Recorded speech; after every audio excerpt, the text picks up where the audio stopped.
Hello and welcome to the channel. Be sure to share, like, and comment down below.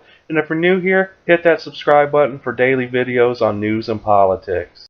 NYPD ignored more than 1,500 federal requests to detain immigrants last year, officials says.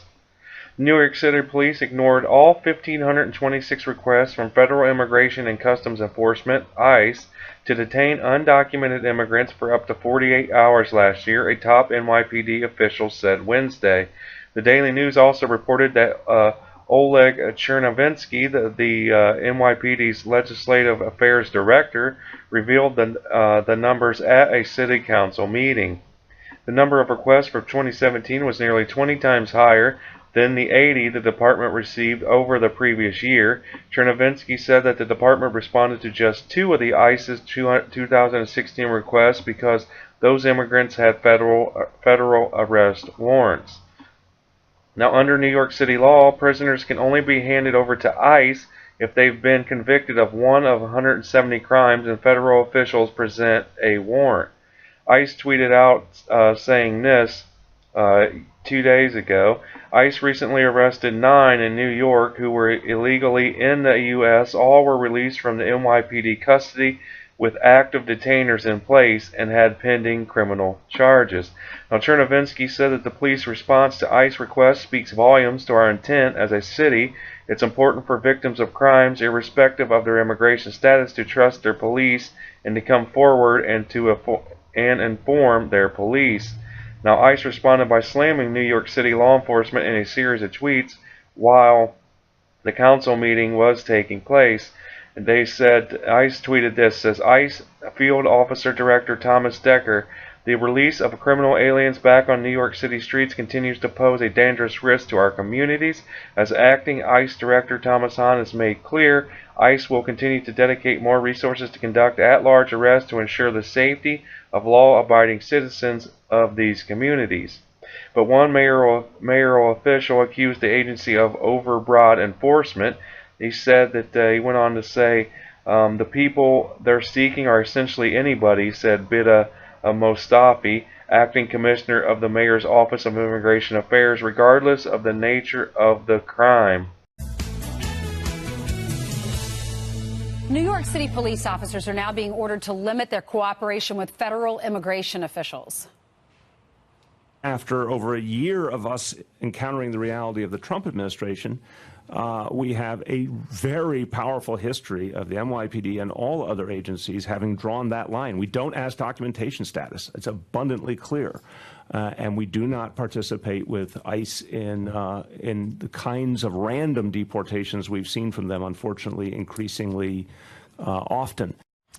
The new order from New York City says police officers can only coordinate with ICE when the citywide duty chief decides it's necessary for public safety reasons after checking with lawyers. Here to weigh in is retired New York City Police Department Lieutenant and former Commander Joe Cardinelli. Joe, good morning to you. Good morning. I know this has got to bug you.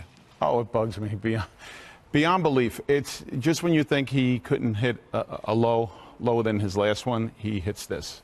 And it's ridiculous. It's putting the safety of everybody at risk, police officers and the citizens of New York. What does this mean for the New York public? Give me an example of how things have changed when you're out in the field. Normally, in my time and everybody else's time, if you came up and you were an ICE agent, you came to me and said, listen, I'd like to go into this building and I'd like to go and get this individual over here. I'd say, sure, put it over the radio, going in, backing up. Now you can't do that. You have to get permission to go and do police work now like that. And it's ridiculous, the restrictions they're putting on it.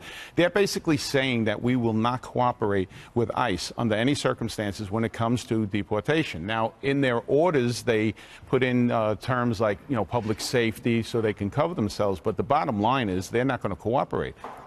And I think there's answers to that the federal government can step in and do something with that. Well, we heard from the Department of Justice that if jurisdiction does not cooperate with ICE, they're going to lose their burn grant money, and that is millions and millions of dollars for New York City, which means even less safe in this big town.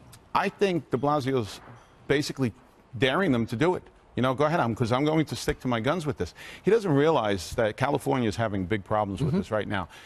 That's going to go over 10 times over here in New York once the floodgates open up and he keeps the illegals in here. Now, the way he's going about it is totally wrong in my eyes and a lot of people's eyes. I think if they held back the federal money that the NYPD gets for certain things, like the computers that they won't allow ICE to use to, secure the information they need, a lot of these grants can be held back and say, well, you know what, we're going to hold back on that. Get the funds. Would that make a difference? I think it would make a big difference with, when they start holding back the funding, sure, and the grants and everything. The NYPD works off of a lot of grants, And it hurts the guys in the field because it trickles down, and the poor guys in the field are the ones that have to, deal with it. And the philosophy behind the sanctuary city thing is that if we turn them in, what happens? Oh, then they go through, they're tortured, they're this. It's nothing like that. I mean, they have a process. ICE has a process they have to abide by. And the incident that happened on January 11th with the two council members that, interceded and it, caused the, furthered the riot that was going on, this is just to help them out because they said, okay, we won't get them this way, we'll get them another way. They were arrested, and they should have been arrested, and they should be held accountable for their actions. Well, they're not going to cooperate with ICE in any way now. No, I don't think so. Joe, thanks for telling us that story. You got it. Be sure to share, like, subscribe, and comment down below and tell me how you feel about this report. But other than that, I hope you guys have a great day. Peace.